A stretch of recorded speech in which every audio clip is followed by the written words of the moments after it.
Boa noite, pessoal. Hoje a gente vai falar sobre o determinante. Para o nosso curso de cálculo de várias variáveis, o determinante ele é importante, principalmente por dois motivos. Um deles é que com o determinante a gente define o produto vetorial. Isso a gente vai ver, o produto vetorial a gente vai ver na aula que vem. Mas o outro motivo é que o determinante 2 por 2, por exemplo, ele é uma espécie de área, só que com sinal. E o determinante 3 por 3 também ele mede uma área, só que com sinal. E quando a gente está fazendo integral, essa coisa de área, volume, aparece o tempo inteiro, né? Então, em especial, a gente ainda vai falar sobre isso, mas quando tiver integral com mudança de variáveis, vai aparecer o determinante e essa interpretação do determinante como sendo uma área ou um volume vai ser importante. Bom, para começar a falar do determinante, eu queria lembrar como é que a gente fez para chegar no produto interno, né? Então, a gente começou a falar de uma projeção. Eu tinha uma reta e eu pegava um vetor V e projetava nessa reta. E esse tamanho dessa projeção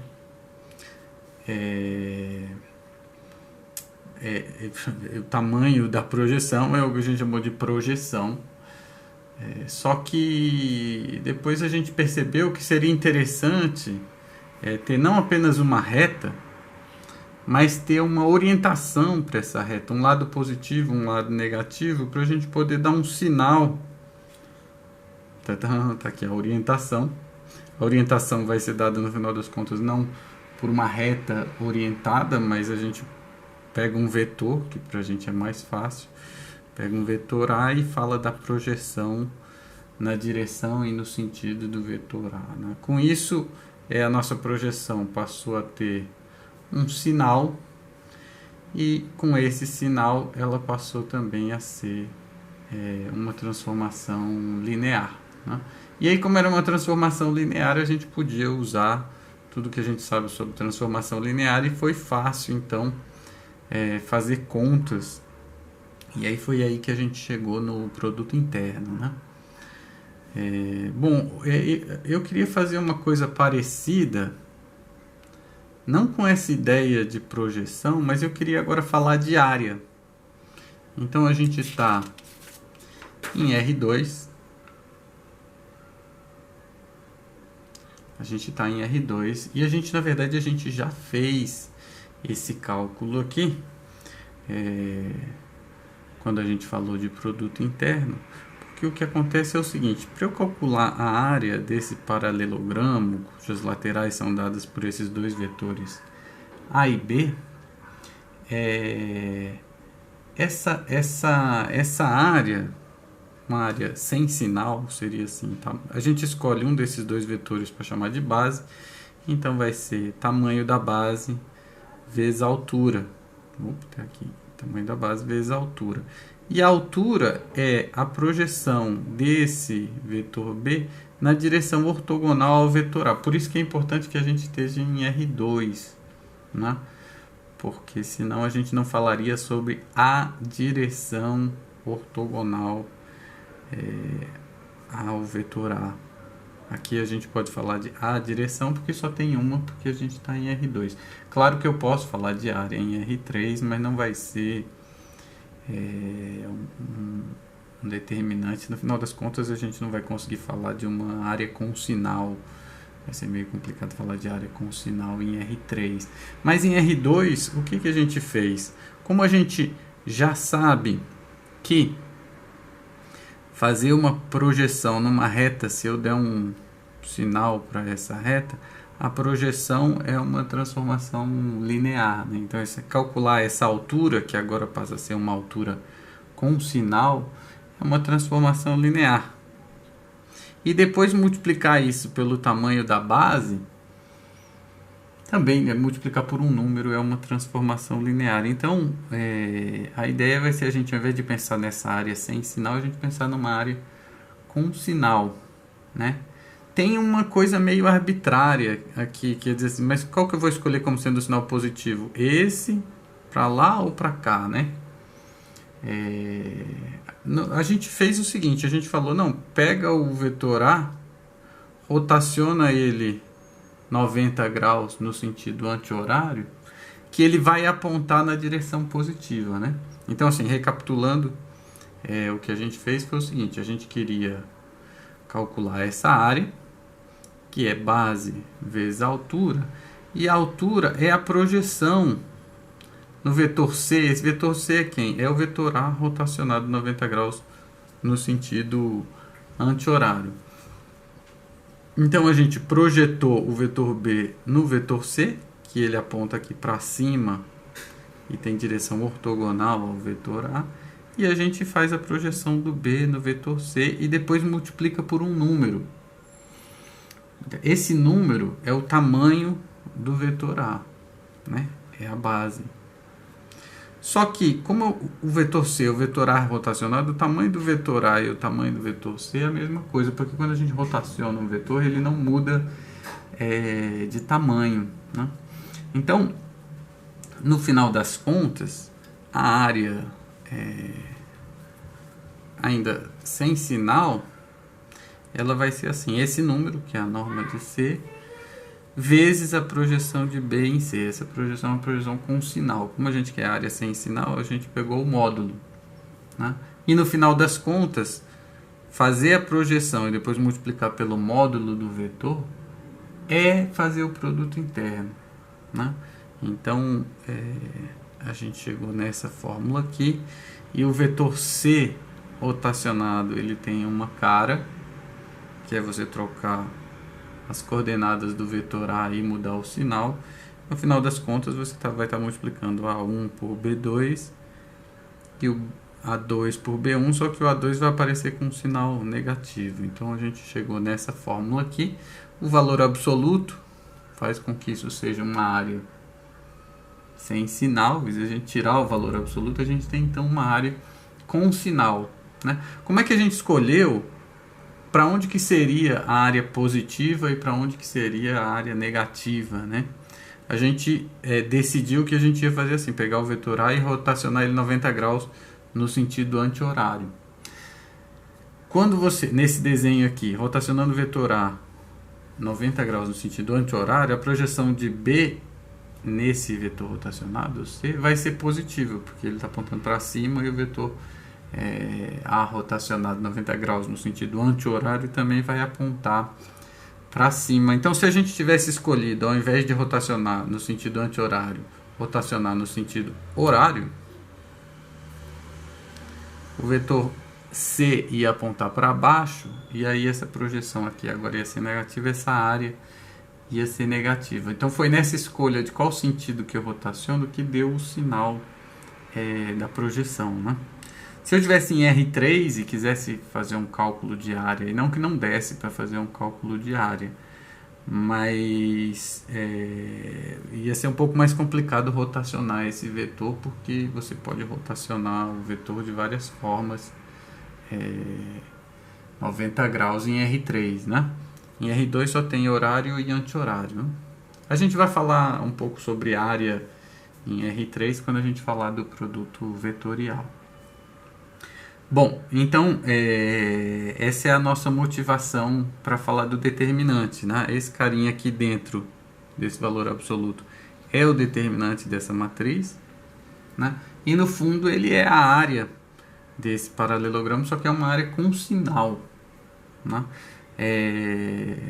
Inclusive, se a gente fizesse o contrário, resolvesse rotacionar o vetor B 90 graus no sentido anti-horário e fizesse o produto interno com o vetor A, aí a gente ia ter um número negativo, ia ser uma área negativa. Então, se eu tivesse escolhido aqui o vetor B para ser a base, né, e o vetor A para eu projetar no vetor B rotacionado 90 graus, essa projeção ia ser negativa, porque o vetor B rotacionado 90 graus ia estar apontando assim, e o vetor A projeta para lá, né? Então, tem uma confusão aí, como é que a gente fala desse sinal, né? Em R2 ficou fácil, a gente pega alguém para chamar de vetor base e o outro para ser o cara que vai ser projetado no vetor base rotacionado 90 graus no sentido anti-horário. Agora, ao invés de usar essa coisa de rotação, porque no fundo é o seguinte, depois eu vou querer fazer essa mesma conta em R3. Em R3, porque o que eu tenho? Eu tenho uma base, o vetor A eu chamei de base, e aí eu pego um vetor 90 graus da base e projeto o B nesse vetor para obter a altura. Quando eu estiver em R3 e eu estiver falando de um volume, eu vou ter 3 vetores. Então eu vou ter que fixar 2 para chamar de base. E aí tem uma complicação aí, que é como é que eu arrumo um terceiro vetor ortogonal a essa base, né? Em R2 é fácil, você pega o cara e rotaciona 90 graus. Aí você definiu aí a direção ortogonal e o sentido, né? Agora, quando eu tiver 3 vetores em R3 e eu escolher 2 para chamar de base, como é que eu vou encontrar esse carinho ortogonal? Isso é um problema. No final das contas, ele vai ser, o que é assunto da aula que vem, o produto vetorial desses 2 vetores da base do paralelepípedo, né? Bom, de qualquer forma, aqui em R2 a gente a princípio fez assim, pega o primeiro cara, eu quero falar aqui como se fosse assim, área desse com esse, e aí a gente vai concordar que a conta é assim, eu pego o A, que é o primeiro ali, rotaciono 90 graus e depois faço o produto interno desse com o A rotacionado 90 graus. Isso aqui é o determinante, né? Uma área com sinal. Então é uma operação que pega 2 vetores de R2, calcula um número, né? Eu vou fazer o seguinte, eu vou mostrar algumas propriedades do determinante e eu vou mostrar que a gente poderia ter usado essas propriedades para chegar na fórmula que a gente chegou aqui embaixo usando essa coisa da rotação, né? Por que vai ser vantagem enxergar a coisa dessa maneira? Porque quando a gente estiver em R3 e a gente tiver 3 vetores em R3 querendo calcular um volume, a gente vai ter essas mesmas propriedades e vai conseguir fazer a conta da mesma maneira. Enquanto que esse artifício de pegar um vetor e rotacionar 90 graus não vai mais funcionar em R3, né? Então, voltando aqui, o determinante, eu quero uma função que pegue 2 vetores de R2 e leve num número. O que eu quero que essa função satisfaça? Ora, quando eu fixo um cara, tipo para chamar de base, a área agora é projetar esse cara na direção ortogonal, que é a altura. Projetar é uma coisa linear, se tiver um sinal, né? Se tiver um sinal. Então, projetar é uma coisa linear. E depois, então eu tenho que projetar e depois multiplicar por um número que está fixo, que é o tamanho da base. Por que ele está fixo? Porque o vetor A está fixo. Então esse tamanho está fixo e eu quero fazer uma projeção. Projetar é uma transformação linear e depois multiplicar por um número fixo, que é o módulo de A, que é o tamanho da base, né? Essas duas operações são transformações lineares. Então no final das contas a gente tem uma transformação linear. Quando você fixa esse cara aqui e olha só para o B, passou uma moto ali fora. Quando a gente fixa esse cara aqui e olha só para o B, a gente tem uma transformação linear, né? Se você pegar esse carinha aqui e somar com o outro aqui, deixar a base fixada, você vai ter duas áreas, uma área aqui e essa área de baixo, e você vai ter uma terceira área que é da soma dos dois do paralelogramo que forma com a soma dos dois vetores. Essa relação é linear, porque no final das contas a área tanto desse quanto desse vai ser a altura vezes o tamanho da base, e a base está fixada. Então, calcular a altura e multiplicar por um número. E calcular a altura, a gente já viu que se for uma altura com sinal, é linear. Então, esse determinante aqui, eu quero que seja, quando eu fixar um carinha para chamar de base, e mover só o outro, eu quero que essa função seja linear. Ela é uma transformação de R2 em R, e ela pega um vetor e transforma num número. A base está fixada, você está escolhendo a segunda aresta, e baseado nessa segunda aresta você vai determinar a área. E essa transformação é linear. Pega o vetor que você passou para ser a segunda aresta e calcula a área. Mas vai ser uma transformação linear, né? Eu queria então que o determinante fosse uma transformação que pega dois vetores e leva num número, que vai ser a área com sinal, e ela tem essa propriedade: quando você fixa esse cara e move só essa transformação que pega um vetor de R2 e leva num número, é uma transformação linear, né? Se você pegar esse B aqui e multiplicar ele por 5, multiplicar ele por 2 é mais fácil, né? A área aqui vai ser multiplicada por 2, porque a altura dobra, né? Se você pega aqui e soma vários vetores, a altura vai se somando também linearmente com esse sinal, né? Então, é por isso que a gente quer que o determinante, quando você fixa a base, quando eu chamo base aqui, é base do paralelogramo, né?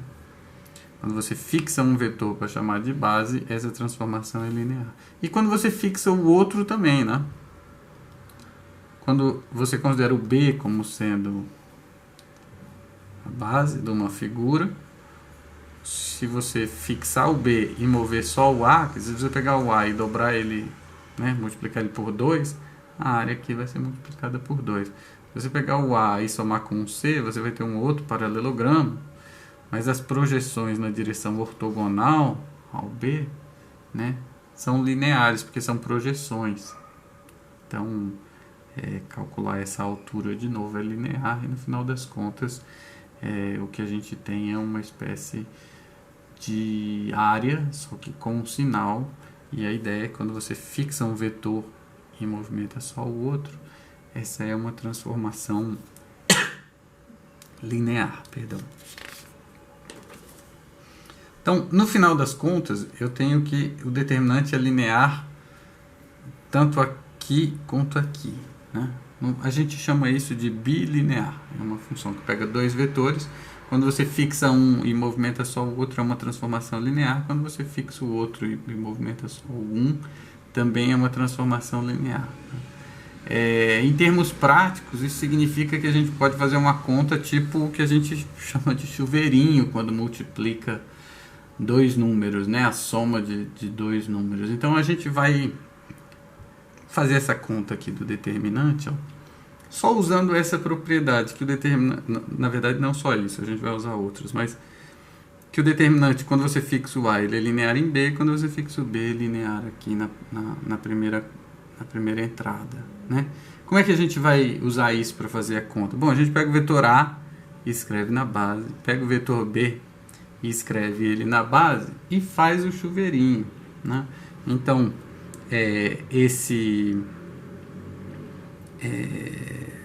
bom, eu fiz aqui de uma vez só, mas você pode fazer um de cada vez. Primeiro você separa essa soma, vai ficar esse com esse e esse com esse. Depois você separa essa soma, aí no final das contas vai ficar o A1 com o B1, o A1 com o B2, o A2 com o B1, o A2 com o B2, tá?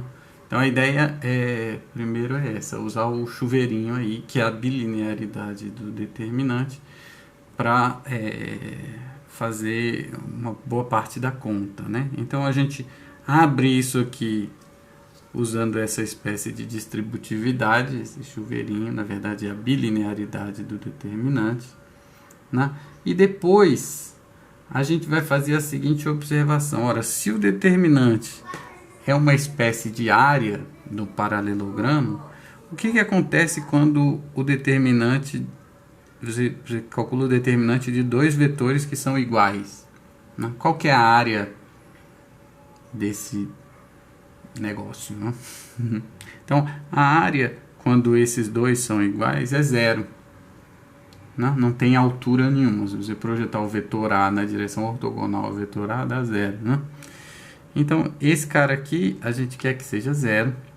E esse carinha aqui, a gente quer que seja zero. Né? No final das contas, vai sobrar A1, B2, vezes esse número aqui, mais A2, B1, vezes esse número aqui. Né? Ou seja, está aqui A1, B2, vezes esse número, que é a área do quadradinho de lados é 1, é 2, quer dizer, um quadrado de área 1. E esse daqui vai ficar A2B1 vezes também a área do quadrado de área 1, só que aqui agora está aparecendo E2, E1, enquanto aqui aparece E1, E2.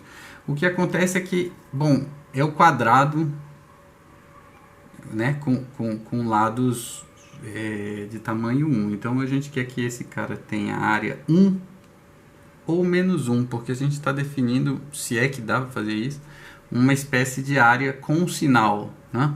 Se não tiver sinal, não vai ter linearidade nunca, né? Mas então resta para a gente saber quanto é que vai valer esses carinhas aqui, ó.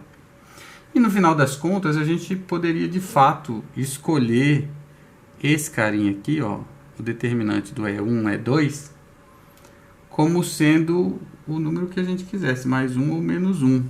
Né? Eu vou escolher então esse carinha aqui como sendo mais 1. Né? O problema é que essa escolha vai influenciar na escolha dos sinais das outras áreas todas. De que forma? Olha só. Pergunta é, será que esse determinante E1, E2, se eu escolher ele como sendo 1, isso vai impor uma condição nesse outro aqui? Né? E aí, olha só. Por um lado, a gente sabe que o determinante, quando eu tenho aqui a mesma coisa que aqui, ele tem que dar zero. Por um lado, é pelo lado esquerdo aqui, né? Por outro lado, pelo lado direito, esse carinha aqui, ele é igual, se você fizer aquela distributividade de novo, usando a bilinearidade, né? Vai dar o determinante do E1 com E1, do E1 com E2, do E2 com E1, do E2 com E2. Só que o E1 com E1 dá zero, a gente já viu, né? Foi por isso que a gente riscou esse carinha aqui. E do E2 com E2 também dá zero, é por isso que a gente riscou esse carinha aqui, né? Então, no final das contas, o que eu vou ter aqui, zero, que é esse carinha aqui, é igual ao determinante do E1, E2, mais o determinante do E2, E1. Então, o que está escrito aqui é o seguinte, é que se esse aqui é 1, esse aqui tem que ser 0. Na verdade, você poderia fazer essa conta aqui com quaisquer dois vetores, A mais B. A mais B. Você ia poder fazer a mesma conta, ia ficar o determinante de A com B, B com A, B com A, B com B. Né? E quando aparece esse mesmo cara, não tem área, então é 0. Ia ficar assim, determinante de AB é igual ao o determinante de AB mais o determinante de BA é igual a 0. Ou seja, o determinante de AB é igual a menos o determinante do BA. Né? Então, no fundo, você com essa mesma conta, só que usando A e B, ao invés de E1 e E2, você chega à conclusão que o determinante tem essa propriedade. Se você trocar se você trocar as duas entradas de lugar, aqui é 1, é 2, aqui é 2, é 1, o sinal muda. O determinante tem essa propriedade. E se a gente usar então essa propriedade com a escolha que a gente fez para esse cara aqui ser igual a 1, então esse carinha aqui vai ter que ser igual a menos 1. Então a gente vai ficar assim, A1, B2 menos A2, B1, que era a fórmula que a gente já tinha para o determinante, né? A1, B2 menos A2, B1. Então, a gente poderia ter feito o cálculo do determinante 2 por 2 assim, estabelecendo essas propriedades. Quais são elas? O determinante é bilinear, ou seja, você pode fazer esse chuveirinho e botar os escalares para fora, foi o que a gente fez aqui, né? Faz essa espécie de distributividade, põe os escalares para fora, certo? Isso é o bilinear. E mais essa outra propriedade, quando tem dois caras iguais, dá zero. Quando tem dois caras iguais, dá zero. E aí a gente chegou nesse carinha aqui. E aí a gente impôs mais uma propriedade no determinante. A área do quadradinho 1 por 1, quando eu ponho E1, E2, eu quero que a área seja 1, né? Se você gosta de ver o determinante com matrizes, essa matriz que está aqui dentro, a primeira coluna é o E1, 1, 0, a segunda coluna é o E2, 0, 1. Na verdade, a matriz que está escrito aqui é a matriz identidade. Então, a condição que a gente impôs, que esse determinante seja igual a 1, é o mesmo que exigir que o determinante da matriz identidade seja igual a 1. Tá? E aí, quando a gente impõe essa condição, o determinante dessa outra matriz, que é a identidade com as colunas trocadas, vai ser menos 1. Né? Para quem já conhece o determinante aí do ensino médio, você sabe que quando você troca as colunas de posição, você troca duas colunas, o sinal do determinante muda. É essa conta aqui que a gente fez. Quando você troca o E1 com o E2, o sinal muda. O determinante de E1, E2 é igual a menos o determinante de E2, E1. O determinante de AB é igual a menos o determinante de BA. Se você somar, dá zero. Né? Então, foram essas as propriedades que a gente usou para calcular o determinante dessa segunda maneira, que não exigiu que a gente descobrisse aqui um vetor ortogonal ao vetor A. Né? Se a gente tivesse em R3 e quisesse calcular um volume, e é isso que a gente vai fazer... perdão. Se a gente tivesse em R3 e quisesse calcular um volume, a gente ia ter essa dificuldade de ter que encontrar um vetor que fosse ortogonal à base, né? E agora com essa outra maneira de fazer, usando a bilinearidade do determinante, usando o fato de que quando tem dois iguais dá zero, né? Usando essas duas propriedades e usando o fato do determinante da matriz de identidade ser igual a 1, a gente conseguiu calcular, a gente conseguiu uma fórmula para o determinante, que no final das contas é essa aqui, né? O determinante de AB é A1B2 menos A2B1, né? A gente tinha chegado até aqui. A1B2 vezes esse número, que é 1, a gente escolheu para ser 1, e a 2B1 vezes esse número aqui, que é menos 1, porque esse daqui igual a 1 impõe esse aqui ser igual a menos 1. O determinante, ele surge assim. Isso que a gente fez não é uma demonstração rigorosa. A rigor ficou faltando mostrar que de fato existe uma função que dá a área com sinal. A gente descreveu todas as propriedades que a gente queria que o determinante tivesse e usou essas propriedades para encontrar uma fórmula. Quer dizer, se esse negócio de fato existe, então a fórmula vai ter que ser essa daí. Mas podia ser que a gente tivesse inventado uma coisa que não existe, né? Podia chegar à conclusão de que a fórmula é essa e que a fórmula é uma outra coisa que nunca é igual a isso. Então eu ia estar inventando uma coisa que não existe. Num curso de introdução à álgebra linear eu daria um exemplo para vocês de como esse tipo de coisa pode dar errado. Mas de qualquer forma, o que a gente fez? A gente definiu uma área com sinal. A gente não usou geometria, esse negócio de rotacionar e fazer a projeção. A gente não usou isso, mas a gente usou essa linearidade, bilinearidade do determinante 2 por 2. Então eu queria usar essa mesma estratégia para fazer essa conta em R3. Né?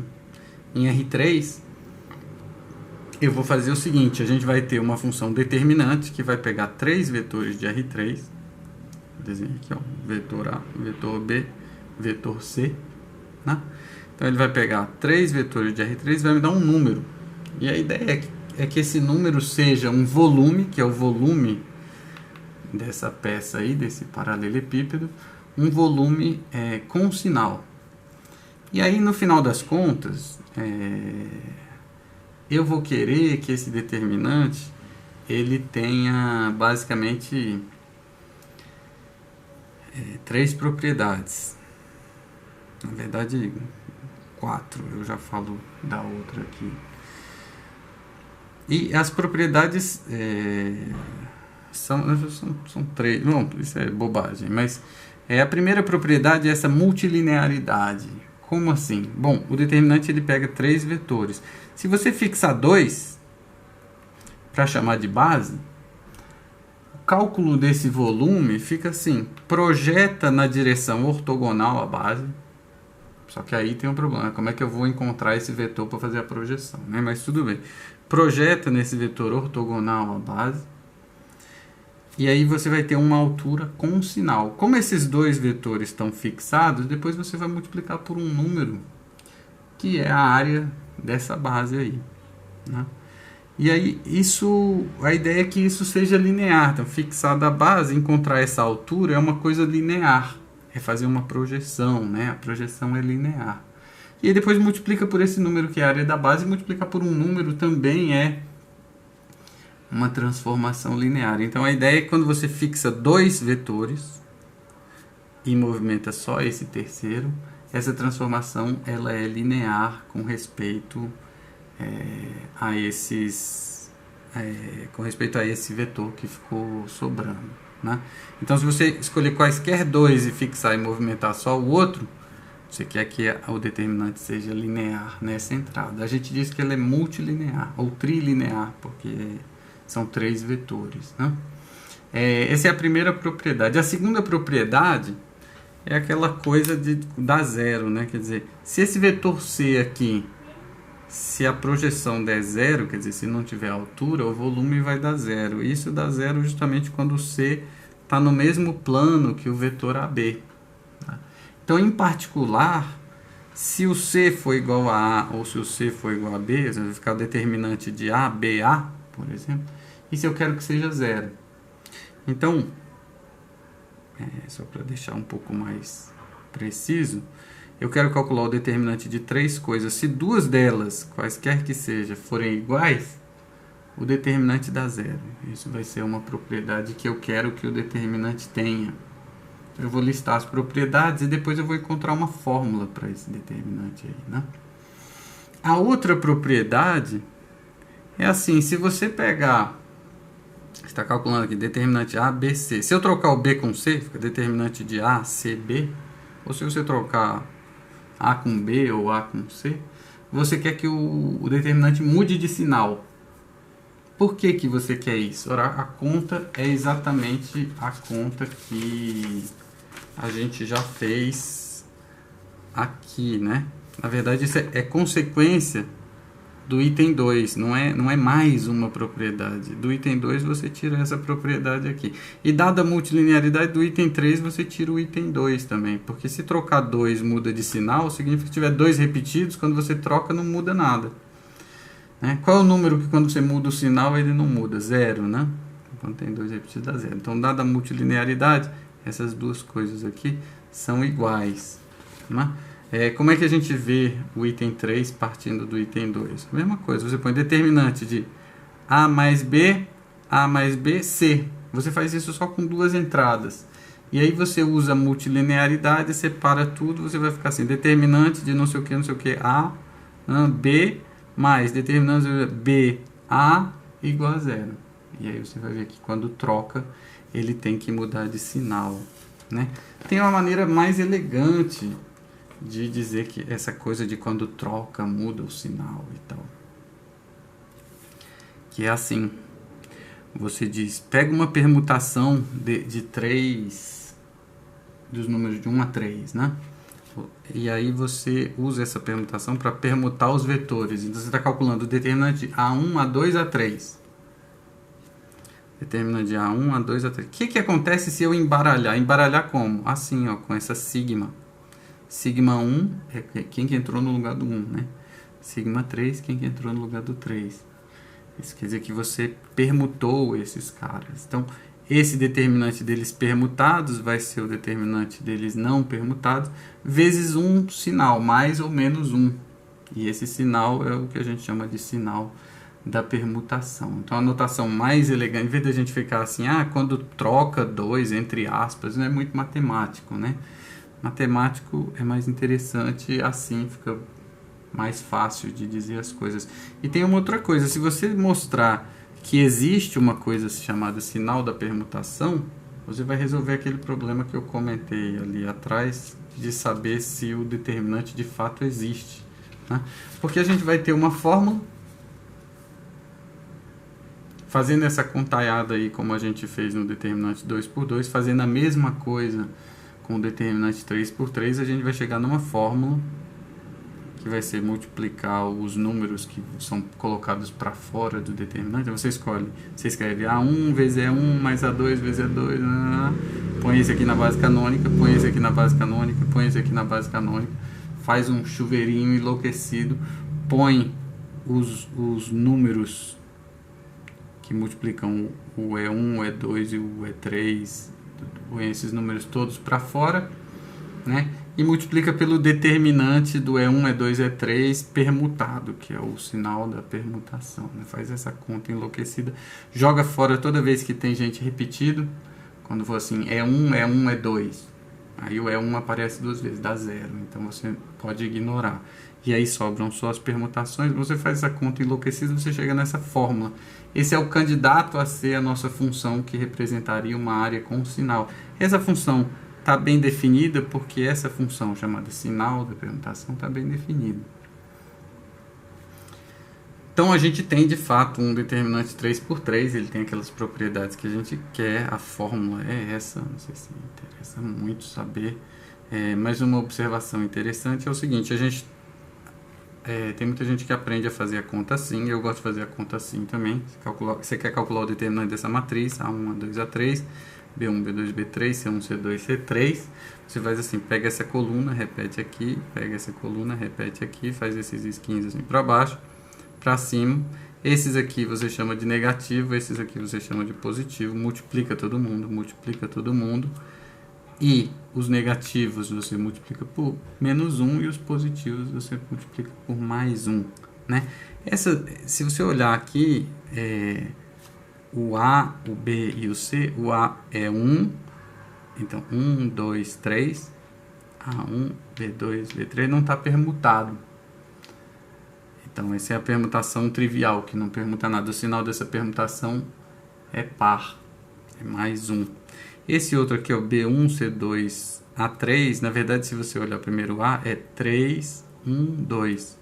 Você pegou o A, pulou ele com o B, trocou uma vez, e depois pulou ele com o C, trocou outra vez. Então, quando você anda dessa linha para essa linha, você está pegando esse cara aqui e passando para o final da fila, né? Quando você faz isso, você salta duas pessoas, e cada vez que você salta uma pessoa, você está trocando esse com esse, depois você está trocando esse com esse, né? O A está aqui, você troca com o C, e aí fica assim. Então tem duas trocas. Então se toda vez que você troca muda o sinal, quando você faz duas trocas não muda o sinal. Então esse aqui é positivo, esse aqui também é positivo, e esse aqui também vai ser positivo, né? Esse aqui é negativo, A3, B2, C1, 3, 2, 1. Você só trocou o 3 com 1. Se trocar o A e o C, né?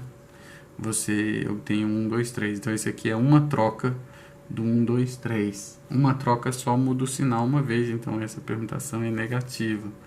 Essa daqui é você pegar essa e pegar o A que estava lá atrás e passar ele aqui para o começo da fila. Então, ele salta 1, salta 2. Não muda o sinal. Era negativo, continua negativo. Depois, você pega o B, salta 1, salta 2. Vira isso daqui. Então, toda vez que você anda assim, você não muda o sinal da permutação. Essa é a matriz 3 por 3, né? Isso aqui na matriz 4 por 4 não vai funcionar.